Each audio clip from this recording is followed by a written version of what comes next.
Hello and happy World Sleep Day.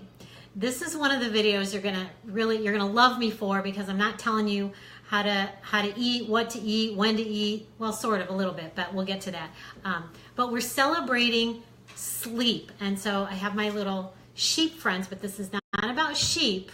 This is about sleep. So what I thought I would do today to celebrate World Sleep Day is to tell you some tips, share some tips with you to help you hopefully get better sleep. So the first thing is that it's really good to establish a routine for your sleep. Getting up in the morning and going to bed at about the same time, because your body gets in a rhythm, and that's really good. So you know what I didn't mention? Why do we need good sleep, right? I better start with that, or you're not gonna watch this video. Number one, sleep. Having not enough sleep will increase your body fat. So if you said to me, you know what, Carol, I'm exercising, I'm eating right, and things just are not shifting the way I'd like, hormones could be involved with that, which again, sleep is part of. So not getting enough rest will help you hang on to body fat, which is not so good. It messes up your hormones. So if you're looking to get those hormones better back in balance, and a lot of you women out there around my age, we know what that's like, right? Trying to get the hormones balanced. Getting better rest will help with that. If we don't get enough sleep, it ages us. If we have chronic illness, the illnesses can get worse, and symptoms are more uncomfortable. Also, crummy energy, and if you don't get your rest, we just get grumpy, and we're not fun to be around. And who wants to be around somebody who's just cranky, right? We don't. So number one, get a routine going for going to bed and when you get up in the morning. Okay. Another thing is, look at how much perhaps caffeine you're having in the day. Maybe shut the caffeine down around 2 o'clock in the afternoon. And as far as alcohol goes, a lot of people like to have a drink, a glass of wine or something to relax. 1 or 2 of those in the evening, probably okay. However, if you get past a couple drinks, that can actually disrupt your sleep. That's the part you probably don't want to hear, but whatever. I'm being honest, right? I'm here to be honest. You ought to probably limit fluids, like a couple hours before you go to bed. Don't be drinking tons of water. Get your water in earlier in the day so that you're not having to wake up to go to the bathroom. We get a lot of stuff in our brain that keeps us awake, sitting there thinking about it. We're trying to go to sleep. Everything in the world is going through our head. So what I recommend is, before you even think about trying to calm down for your sleep, write down all this junk that's in there, what you need to do the next day, or if anything's bothering you, write it down, get it out, and then go to bed. Something I do, I keep a little piece of paper and a pen in case I lay down, all of a sudden, I need to do something the next day, I don't want to forget, I'll just jot it down, good to go, right? Turn off your phone, your electronics, your TV about 30 minutes before you want to get your sleep, because the light from the electronics, it messes with a hormone called melatonin. Okay, so melatonin will increase as light decreases. So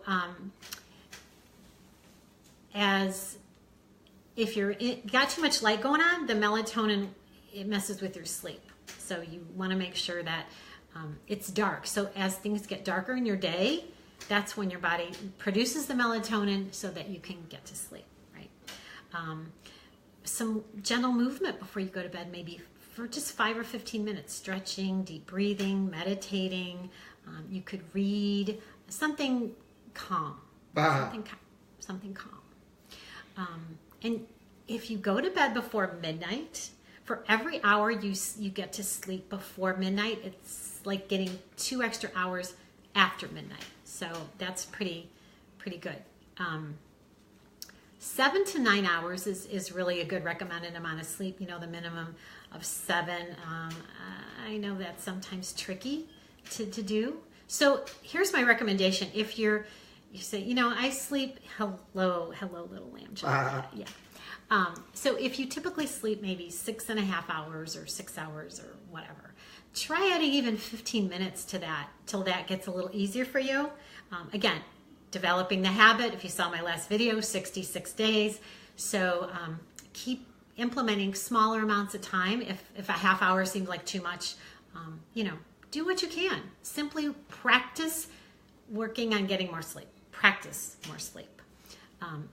Another thing you could do to relax, take a warm shower.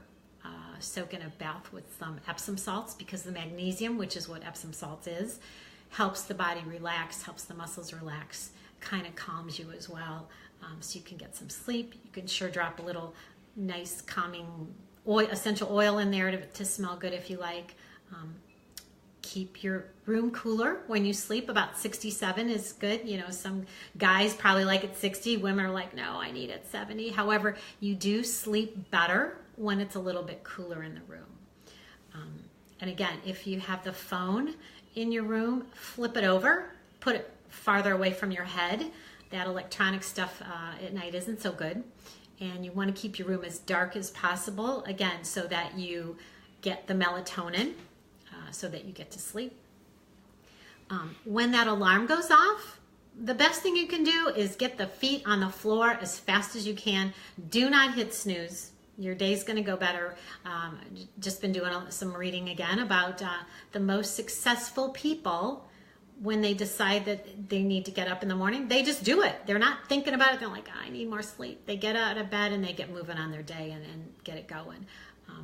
The other thing I wanted to remind you, do not eat a really big meal before bed, because what happens is your body starts, all the energy goes to digest the food instead of to get restful sleep.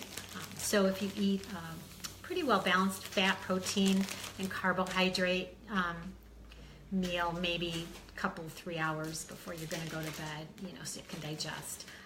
And then what happens is the body uses the carbohydrates, the good ones. Let's say you had some good vegetables and fruits, that will produce more serotonin. You've heard the thing with turkey making you sleepy. The serotonin will increase as you digest those carbohydrates and process those, and that will help you get sleepy too. So I think, checking my notes here, I think that's about, the best tips I have for today. There's always, other good ideas and studies, and there's an app I actually got on my phone. We're losing Lamb here, the little lamb, called Calm, C-A-L-M, and you can get that for free. And Calm, because it's World Sleep Day, is unlocking its special, you usually have to pay for some of it, not all of it. They're unlocking some of their bedtime stories so you can get better rest. And I've listened to a few of them, face down, right, with my phone, and it turns off when you're done. But I can't tell you what happens in the story because I fall asleep, which is the whole purpose. So something you can try, again, to Calm, the app, and see if that helps you too. So I know there's lots of gadgets to help you get better rest and track it. And if that helps you, that's great. Do what works for you. However, I hope some of these tips will help you get better sleep on World Sleep Day, not World Sheep Day. Have a wonderful weekend and happy St. Patty's Day. Bye. And go Bulldogs.